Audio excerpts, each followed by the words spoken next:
Danielle Cashin with the Moles Group. Justin Moles with the Moles Group. In 2015, tragically, six students from UC Berkeley lost their lives.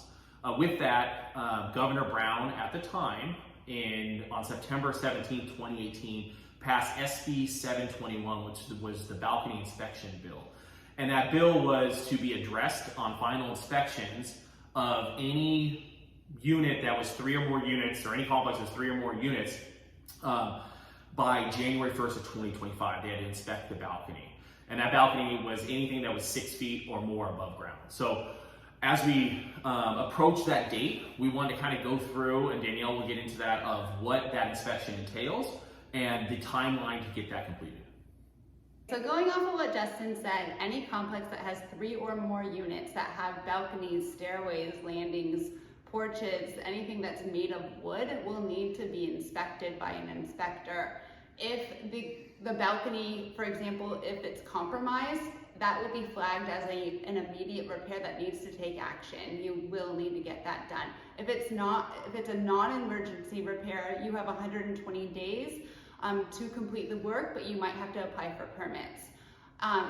Something that could be an emergency repair would be something like if the balcony is compromised because of water intrusion or dry rot. Those are things that need to be addressed so that we're keeping everybody safe.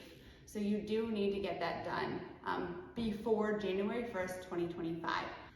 A complex like Plant 51 most likely doesn't fall underneath these guidelines because those balconies are made of stucco and metal. So Justin's going to talk a little bit more about why this is important and why it affects fires.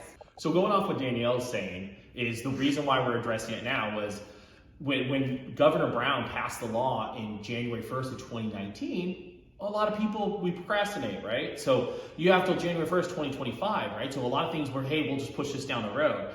Well, now we're about 8 months from it being in full effect with the final inspection.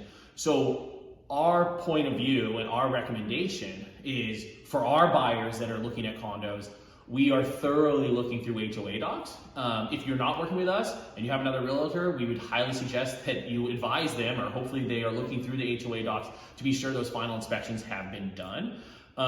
With that said, our fear and what we have seen, and we've heard some telltale signs of this, is that imagine if you were a first-time home buyer.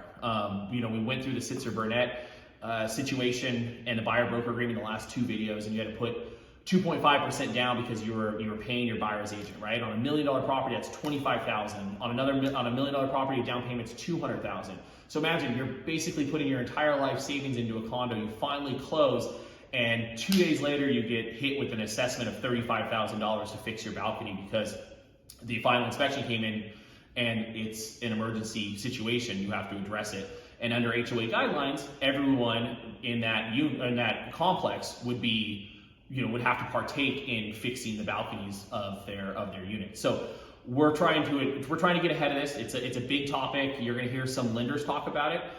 Fannie and Freddie are ahead of this as well, looking at it prior to funding loans, because the last thing they want to do is have someone default because they suddenly get a $35,000 assessment on a balcony and they can no longer pay their mortgage. So definitely keep this in mind. Definitely talk to your agent. Definitely reach out to us, and we're happy to look through these HOA documents and address it prior to any showings.